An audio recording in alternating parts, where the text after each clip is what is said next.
ओंकार। शास्त्र ने कहा कि ओंकारम बिंदु संयुक्तम नित्यम ध्यायन्ति योगिनी कामदम मोक्षदम चयो ओंकाराय नमो नमः। यानी ओंकार को एक बिंदु, एक आत्मा का स्वरूप कहा गया। और हमारा प्रयास इस कार्यक्रम में हमेशा आपके लिए यही रहता है कि वो जो धर्म की एक्चुअल बिंदु है वो कहां से कनेक्टेड है, कैसे कनेक्टेड है, कैसे उसका प्रारंभ हुआ, शास्त्र उसके बारे में क्या कहता है और मानव समाज पर उसका क्या प्रभाव पड़ता है, मानव समाज के लिए क्यों जरूरी है उसको प्रयोग करना, इन सभी विषय पर हम चर्चा करते हैं। आज हमारा बहुत महत्वपूर्ण विषय है जिस पर हम चर्चा कर रहे हैं और वो विषय है तिलक।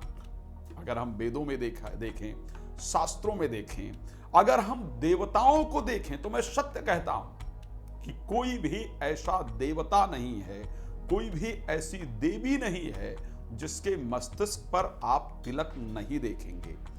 वेद ने भी कहा है चंदनस्य महत् पुण्यम पवित्रम पापनाशनम आपदा हरते नित्यम चंदनम प्रतिगृहीताम। कहा वेद ने चंदनस्य महत् पुण्यम, चंदन साधारण नहीं है, तिलक लगाने से हमें हमारे किए गए पुण्य कर्म का फल प्राप्त हो जाता है।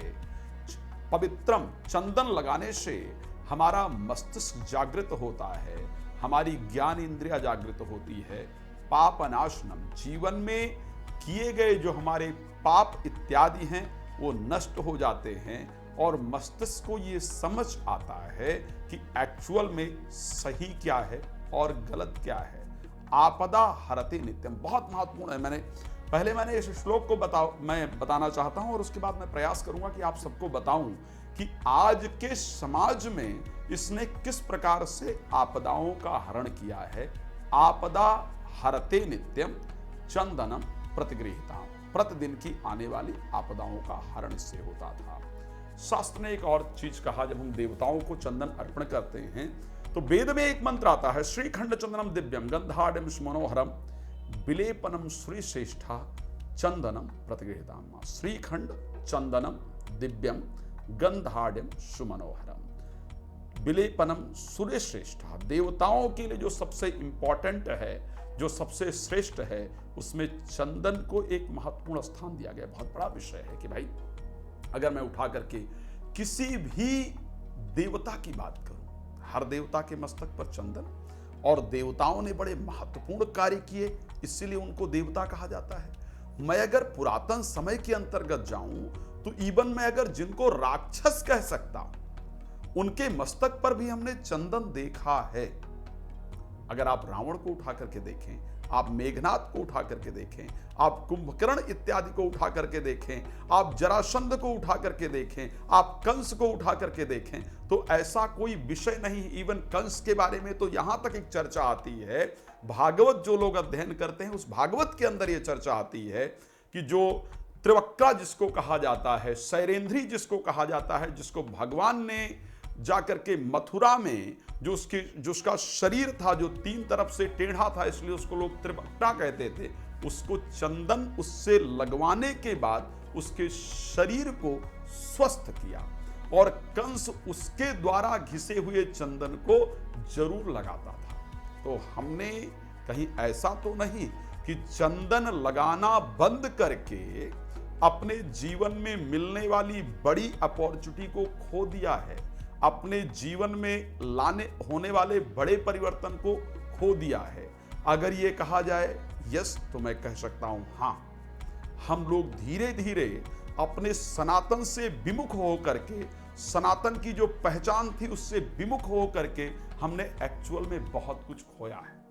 मैं स्पष्ट कह सकता हूं कि सनातन में चाहे जितनी चीजों की बात की जाए, जब आप पूजन करने के लिए बैठते हैं तो क्या होता है, सबसे पहला काम जो किया जाता है उसमें आचमन कराने के बाद सबसे पहला कार्य जो भी पुरोहित हैं, जो आचार्य हैं, वो आपके मस्तिष्क पर चंदन लगाते हैं। सबसे पहला कार्य जो उनका होता है वो आपके मस्तिष्क पर चंदन लगाने का होता है। आखिर चंदन कैसे आपदाओं का हरण करता है, मैं आपको एक केस बताना चाहूंगा रिसेंट का, उसके बाद मैं उसके महत्व को लेकर के बात करूंगा। मैं बताऊंगा ये भी कि चंदन होते कितने प्रकार के हैं और कौन से धर्म के लोग किस प्रकार के चंदन को प्रयोग करते हैं, कौन से वर्ण के लोगों को किस प्रकार के चंदन का प्रयोग करना चाहिए। मैं इन सभी विषयों पर आपको जानकारी देने का प्रयास करूंगा। लेकिन सबसे पहले महत्वपूर्ण जानकारी जो कि आज के युवाओं के लिए बहुत इंपॉर्टेंट है। दिल्ली के अंदर एक केस हुआ था, आई थिंक उसका कुछ नाम सुपर चोर या कुछ करके था। उस व्यक्ति को पुलिस ने पकड़ा, आई थिंक कोई मूवी इत्यादि भी उस चोर पर आई थी, सुपर चोर बंटी करके एक मूवी आई थी, वो एक रियल स्टोरी पर पूरी तरीके से बनाई गई थी। उस व्यक्ति को उसके अंदर हिप्नोटाइज करके किसी को लूटने का बड़ा अच्छा तरीका था, और उसने ऐसे बहुत सारे केसेस हिप्नोटाइज करके किए थे, बहुत सारे लोगों को लूटा था। ये अगर आप इस स्टोरी को चाहेंगे तो मुझे लगता है शायद गूगल पर मौजूद होगी, आप लोग उसको सर्च करके देख सकते हैं। जब उस व्यक्ति से पूछताछ करने के लिए पुलिस जाती तो पुलिस को एक ही डर था कि जब वो उसके पास पहुंचती तो अपनी आंखों से उसको देख करके हिप्नोटाइज कर देता। हिप्नोटाइज करने के कारण कोई भी पुलिस वाला उसको इंट्रोगेट करने के लिए तैयार ही नहीं था, कोई भी पुलिस वाला उससे प्रॉपर पूछताछ नहीं कर पा रहा था। अब इस पर किसी विद्वान से डिस्कस हुआ कि भाई इससे पूछताछ कैसे किया जा सकता है, अगर इस प्रकार तो ये सबको हिप्नोटाइज कर देगा और पकड़ना आसान नहीं होगा। और आज आप देख रहे हैं कि बहुत सारी ऐसी विद्याएं हिप्नोटाइज करके लोगों का सामान इत्यादि लूट लेते हैं, लोगों की ज्वेलरी लूट ली जाती है, ऐसा मैंने भी बहुत सारे केसेस सुना है। तो किसी ने राय दिया एक काम कीजिए, जब जो व्यक्ति उससे जाए पूछताछ करने के लिए, इंट्रोगेशन के लिए जो व्यक्ति जाए, वो मस्तिष्क पर केसर का तिलक लगा करके जाए।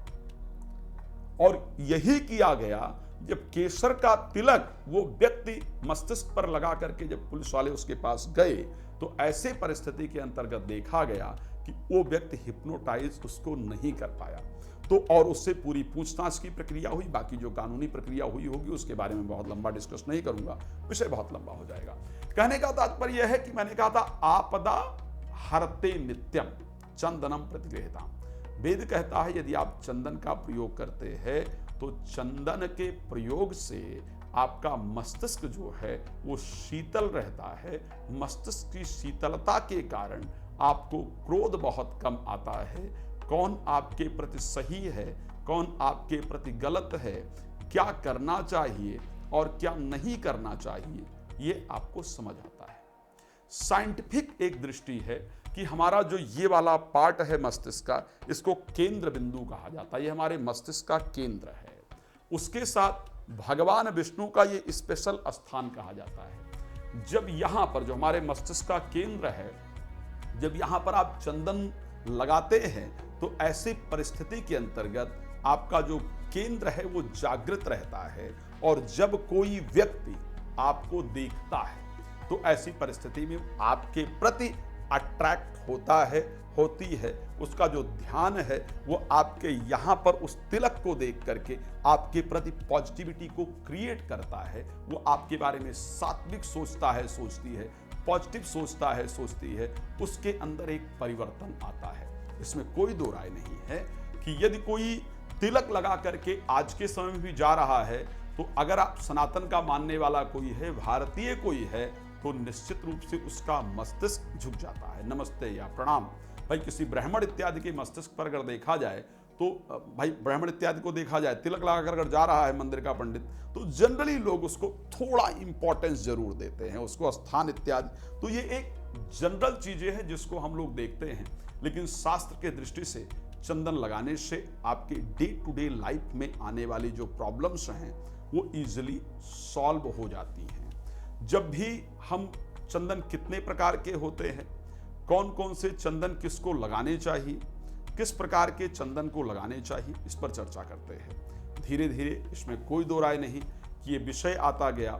सनातन की जो संस्कृतियां थी, जो महत्वपूर्ण उपलब्धियां थी, उसको हम धीरे धीरे भूलते चले गए। और उसको भूलने के कारण आज चाहे वो एंजाइटी की बात की जाए, चाहे फोबिया की बात की जाए, नेगेटिविटी की बात की जाए, डिप्रेशन की बात की जाए, वो चीजें आपकी बढ़ती हुई चली गई। मैंने पहली बार कहा कि जब भी जो हमारे ऋषि मुनि लोग जिनको की वेद कंठस्थ थे, जिनको की बहुत सारी चीजें कंठस्थ रही हैं, बहुत सारा ज्ञान जिनके अंदर रहा है, देवताओं की बात की जाए, क्यों? क्योंकि उन्होंने हमेशा अपने मस्तिष्क को जागृत करने का प्रयास किया है। चंदन फिर माथे पर क्यों लगाया जाता है? मस्तिष्क पर हमारे 3 इंपॉर्टेंट लकीरें मानी जाती हैं, जिसमें एक शनि की लाइन कही जाती है जो कि कर्म की कारक है। जहां पर अगर एस्ट्रोलॉजी में देखा जाए तो 10वां और 11वां भाव काल पुरुष का शनि के पास होता है और उसकी एक महत्वपूर्ण लाइन यहां मस्तिष्क पर मानी जाती है। दूसरे महत्वपूर्ण लाइन की अगर बात की जाए तो उसको बृहस्पति की महत्वपूर्ण लाइन मस्तिष्क पर मानी जाती है और तीसरी मंगल की मानी जाती है। जब हम मस्तिष्क पर चंदन लगाते हैं, स्पेशली केसर युक्त चंदन की अगर मैं बात करूं, जब उसको हम मस्तिष्क पर लगाते हैं तो ऐसे परिस्थिति के अंतर्गत हम ज्ञान यानी बृहस्पति को जागृत कर लेते हैं, मंगल यानी अपने बल को जागृत करते हैं और वो बल कहां पर प्रयोग करना है उस परिस्थिति को जागृत करते हैं। हमारे अंदर कॉन्फिडेंस होता है, ओवर कॉन्फिडेंस बिल्कुल नहीं होता है। और शनि जिसको काल कहा जाता है, जब हम लगाते हैं चंदन तो हम उसको जागृत करते हैं और ये बताते, उसके द्वारा हमें ये पता चलता है क्या करने वाला है और क्या नहीं करने वाला है। जो हम कर्म करते हैं उसके सही रिजल्ट को अपने जीवन के अंतर्गत हम प्राप्त कर पाते हैं। तो इसलिए मस्तिष्क पर चंदन का प्रयोग हर व्यक्ति को जरूर करना चाहिए। अब अगर आगे हम चर्चा करें कि इस प्रकार से चंदन कौन कौन से तरीके से चंदन लगाया जाता है। आप लोग जानते हैं कि शैव चंदन, शैव संप्रदाय की बात की जाए तो शैव संप्रदाय के लोग त्रिपुंड चंदन लगाते हैं। 3 चंदन को जो है वो लगाया जाता है और स्पेशली जो शिव जी की भक्ति करते हैं, शिव पुराण को यदि आप लोग पढ़ेंगे, शिव पुराण के विंध्येश्वर संहिता के अंतर्गत और रुद्र संहिता के अंतर्गत चंदन का स्पेशली वर्णन है। शैव संप्रदाय के लोग जनरली भस्म के चंदन का प्रयोग करते हैं।